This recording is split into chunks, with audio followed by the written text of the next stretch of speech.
மலையேற்ற வீரர்களுக்கு தமிழகத்தில் ஸ்பான்சர் கிடைக்கவில்லை. மற்ற விளையாட்டுகளைப் போல மலையேறும் பயிற்சியையும் ஊக்குவிக்க வேண்டும் என்று எவரெஸ்ட் மலையேறி சாதனை படைத்த முத்தமிழ் செல்வி தெரிவித்துள்ளார். விருதுநகர் மாவட்ட ஆட்சியர் அலுவலகத்தில் காஃபி வித் கலெக்டர் என்ற ஷோவின் 150வது நிகழ்ச்சி நடைபெற்றது. இதில் எவரெஸ்ட் சிகரம் ஏறி சாதனை படைத்த தமிழ் பெண்மணி முத்தமிழ் செல்வி சிறப்பு விருந்தினராக பங்கேற்றார். பின்னர் செய்தியாளர்களை சந்தித்த அவர், குழந்தைகள் தவறான பாதையில் செல்வதை தவிர்க்க பெற்றோர் குழந்தைகளிடையே நல்ல நட்புறவு ஏற்பட வேண்டும் என்று வலியுறுத்தினார்.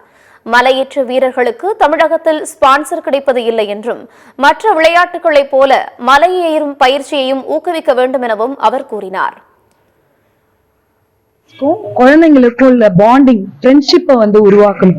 அந்த ஃப்ரெண்ட்ஷிப் இருந்துச்சுன்னா ஒரு ப்ராப்ளம் நம்ம பேரண்ட்ஸ் கிட்ட அவங்க சொல்லுவாங்க, அப்ப அதை சரி பண்ண முடியும். ஸோ அந்த பாண்டிங்கே இல்லாம அந்த பயம் இருந்துச்சுன்னா பேரண்ட்ஸ் கிட்ட கண்டிப்பா ஷேர் பண்ண மாட்டாங்க. உண்மையிலே தமிழ்நாட்டுல இதுக்கு யாருமே ஸ்பான்சர் பண்ண வரமாட்டாங்க.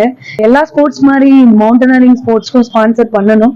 ஏன்னா நான் அந்த ஸ்பான்சர்னாலே நான் பிசிக்கலி ட்ரைனிங் எடுக்கவே முடியல.